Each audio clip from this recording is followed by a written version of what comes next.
Se puede medir el fracaso en hectáreas de polvo y silencio. Si es así, mi reino abarca esta casa ruinosa, el olivo solitario, y las tierras resecas que la rodean aquí, en algún rincón olvidado del Cabo de Gata. 56 años, un pasado como arquitecto en Madrid que ahora parece la vida de otro, un divorcio que me arrancó más que la mitad de mis bienes, me arrancó la fe en casi todo, y este presente de sol implacable, viento constante y una soledad tan vasta como el cielo almeriense. La casa rural, una herencia lejana, apenas sobrevive. Los pocos huéspedes que se aventuran por estos caminos buscan un exotismo árido que yo ya no veo, solo siento el peso de la decadencia. Mis días transcurren entre reparaciones chapuceras, la contabilidad mínima y el eco de mis propios pasos sobre las baldosas desgastadas.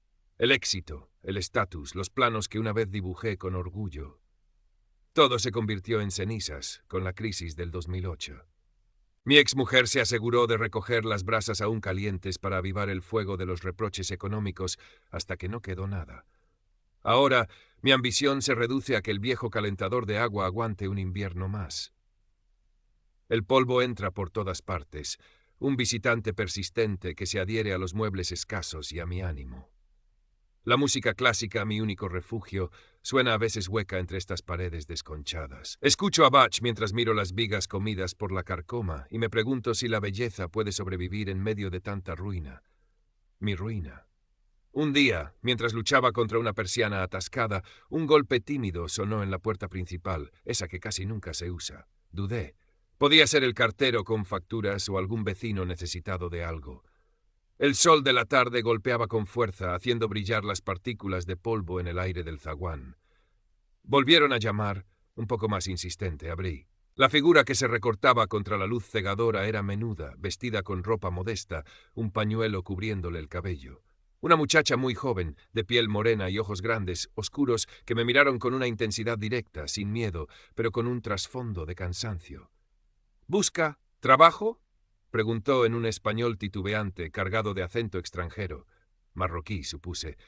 Aquí no era raro verlos, trabajando en los invernaderos cercanos, aunque esta chica parecía distinta. ¿Trabajo? Aquí. Mi voz sonó más áspera de lo que pretendía. El cinismo era mi armadura por defecto. ¿Qué sabes hacer? Limpiar, cocinar, poco, jardín. Señaló con la cabeza hacia el terruño abandonado frente a la casa, donde solo crecían hierbajos resecos y el viejo olivo que daba nombre al lugar resistía estoicamente. Necesito trabajo, ayudar familia. Mi primer impulso fue decir que no. Otra boca que alimentar, complicaciones, papeles, problemas. Ya tenía suficiente conmigo mismo. Pensé en los comentarios que oiría en el pueblo, en las advertencias veladas. Una mora joven buscando papeles te sacará lo poco que tienes. Mi mente, entrenada en la desconfianza, proyectó todos los escenarios negativos. Pero entonces sus ojos se encontraron de nuevo con los míos. Había dignidad en su mirada, una determinación tranquila que desarmaba mi escepticismo. Y siendo honesto, la casa necesitaba una limpieza a fondo y ese jardín era un erial deprimente. Quizás. Puedo ofrecerte muy poco, dije, casi a regañadientes. Comida, un cuarto pequeño ahí detrás, y un sueldo mínimo, a prueba, para limpiar e intentar hacer algo con ese jardín. Asintió despacio, una leve inclinación de cabeza. ¿Cómo te llamas? Fátima, respondió. Yo soy Ricardo. Señalé hacia el interior. Pasa, te enseñaré dónde puedes quedarte. Mientras la guiaba por el pasillo oscuro hacia la pequeña habitación del servicio, una parte de mí gritaba que era una locura. Pero otra, una muy pequeña y casi olvidada, sintió una extraña punción, algo parecido a la curiosidad, quizás incluso a una mínima esperanza. El silencio de la casa, por un instante, pareció menos opresivo. Los primeros días fueron de observación mutua y silenciosa, yo desde mi coraza de escepticismo, ella desde una reserva impenetrable. Fátima trabajaba con una diligencia asombrosa. Limpiaba cada rincón con una meticulosidad que la vieja casa no conocía desde hacía décadas. El polvo retrocedía ante ella. Pero fue en el jardín donde su talento se reveló de forma inesperada. Yo le había dado unas herramientas viejas y pocas indicaciones. Esperaba, como mucho, que arrancara las malas hierbas más grandes. Pero Fátima parecía entenderse con aquella tierra árida. Con paciencia infinita empezó a remover el suelo reseco, a distinguir entre lo salvaje y lo que alguna vez fue cultivado. Sus manos pequeñas pero fuertes trabajaban la tierra con una especie de reverencia. Pronto, Pequeños brotes verdes empezaron a desafiar la sequedad en las zonas que ella cuidaba. Era silenciosa, pero no invisible. Su presencia llenaba la casa de una forma distinta. A veces, por la mañana, encontraba una pequeña taza de té humeante en la mesa de la cocina, un té moruno, aromático y dulce, que preparaba para ella y dejaba uno para mí. Otras veces, un pequeño jarrón con flores silvestres recogidas en sus paseos adornaba la entrada. Gestos mínimos, ofrecidos sin palabras, que empezaron a erosionar mi cinismo como el agua orada la piedra. Intentaba mantener la distancia, seguir viéndola solo como una empleada temporal. Le corregía el español, a veces con más brusquedad de la necesaria, fruto de mi propia incomodidad. Ella aceptaba las correcciones con la misma dignidad tranquila con la que trabajaba. Aprendía rápido, no solo el idioma, sino también las pequeñas rutinas de la casa, anticipándose a mis necesidades antes de que yo las expresara. Una tarde la encontré en el patio trasero, sentada en el suelo junto a los restos de una vieja maceta de cerámica andaluza que se había roto hacía tiempo. Tenía los fragmentos extendidos a su alrededor y los examinaba con concentración. Pensé en decirle que la tirara, que era basura inservible. Pero antes de que pudiera hablar, la vi mezclar un poco de yeso que había encontrado en el almacén con algo de tierra rojiza y agua. Con una paciencia infinita, empezó a unir los trozos, rellenando las grietas con esa pasta improvisada. Cuando terminó, la línea de fractura no estaba oculta, sino resaltada por el color terroso del remiendo. A veces, dijo en su español aún imperfecto, mientras contemplaba su obra, lo roto, más bonito. Aquellas palabras sencillas, unidas al objeto reparado que tenía en sus manos, me golpearon con una fuerza inesperada. Mi propia vida hecha añicos. ¿Podía haber belleza en la fractura? ¿Podía algo reconstruirse sin ocultar las cicatrices? Miré a Fátima, a sus manos manchadas de yeso, a la serena concentración de su rostro, y sentí que algo dentro de mí, algo duro y enquistado, empezaba a resquebrajarse. Empezamos a compartir algunas comidas. Al principio en silencio, luego con conversaciones fragmentadas. Ella me hablaba de su pueblo cerca de las montañas del Rif, de sus hermanos pequeños, de la necesidad que la había empujado a cruzar el estrecho en una patera hacía unos meses, buscando un futuro que en Marruecos le era negado. Yo, con reticencia, le contaba retazos de mi vida anterior, la caída desde la cima del éxito profesional, la amargura del divorcio. Hablar de ello en voz alta, ante su mirada atenta y sin juicio, era extrañamente liberador. El jardín, bajo sus cuidados, empezó a transformarse. Donde antes solo había polvo y espinos, ahora crecían humildes hortalizas, hierbas aromáticas y algunas flores resistentes a la sequía. El viejo olivo parecía haber recuperado algo de su vigor. La casa, aunque seguía siendo vieja y necesitada de reparaciones profundas, parecía más limpia, más luminosa, más viva. Y yo empezaba a sentirme menos solo. La presencia constante y tranquila de Fátima era un bálsamo inesperado para mi espíritu erosionado. Pero el mundo exterior no tarda en recordar su existencia y sus reglas no escritas. Mi prima Elena, que vivía en Almería capital y se consideraba la guardiana de mi decencia y mi legado familiar, o lo que quedaba de él, apareció un domingo sin avisar. Llegó en su coche reluciente, vestida impecablemente, y su mirada recorrió la casa con una mezcla de conmiseración y reproche antes de posarse en Fátima, que regaba unas macetas en el porche. «Ricardo, ¿se puede saber qué es esto?», me espetó en cuanto estuvimos a solas en la cocina. Su voz un susurro cargado de indignación. «Una criada mora. Y tan joven. ¿Te has vuelto loco?». Intenté explicarle que Fátima trabajaba duro, que era una ayuda necesaria. Necesaria. «Ricardo, por favor. Esta gente solo busca una cosa. Papeles, un tonto que la saque de la miseria. Te está utilizando, ¿no lo ves? Es guapa, joven, sabe lo que hace. Piensa en las diferencias, Ricardo. La cultura, la religión. Esto es un disparate». Sus palabras eran un veneno que conocía bien, el veneno del prejuicio disfrazado de preocupación familiar. Me encontré defendiendo a Fátima, no solo su trabajo, sino su persona, su dignidad. «Elena, no sabes nada de ella. Es una persona decente, trabajadora, y me está ayudando a poner esto en orden, más de lo que tú has hecho nunca». Mi defensa la sorprendió y la ofendió. Se fue echando chispas, no sin antes lanzarme una última advertencia. «Tú sabrás lo que haces, pero luego no vengas llorando». Su visita, sin embargo, dejó una sombra de duda. ¿Y si Elena tenía razón? ¿Estaba siendo un ingenuo, un viejo solitario desesperado por un poco de compañía y atención? Miraba a Fátima con nuevos ojos, buscando señales de cálculo, de falsedad. Pero solo encontraba la misma serenidad, la misma dedicación tranquila a sus tareas, la misma mirada directa y honesta. Poco después, ocurrió un incidente que puso a prueba mi recién encontrada lealtad. Fátima necesitaba renovar algún papel temporal, un trámite burocrático en la oficina de extranjería del pueblo cercano. La acompañé. El funcionario de turno, un hombrecillo gris con aire de importancia, nos trató con una displicencia rayana en el desprecio. Puso pegas a todo, cuestionó la validez de los documentos, hizo comentarios velados sobre la avalancha de inmigrantes. Vi la angustia crecer en los ojos de Fátima, su español limitado la dejaba indefensa ante la arbitrariedad. Algo dentro de mí hizo clic. El arquitecto acostumbrado a lidiar con burócratas, el hombre que había perdido casi todo, pero no la capacidad de indignarse ante la injusticia, resurgió. Planté cara al funcionario. Con una calma fría pero firme, desmonté sus objeciones una por una, exigí que cumpliera con su deber, mencioné normativas y plazos. El hombrecillo, sorprendido por mi inesperada firmeza y mi conocimiento de los procedimientos, acabó sellando el papel a regañadientes. Al salir de la oficina, Fátima me miró en silencio, pero sus ojos hablaban volúmenes. Había gratitud, sorpresa y algo más, una conexión nueva que se había forjado en esa pequeña batalla compartida contra la indiferencia administrativa. Yo también me sentí diferente. Defenderla me había hecho sentir útil, vivo. Por primera vez en mucho tiempo no me sentía como una ruina. Esa noche, la conversación fue más profunda.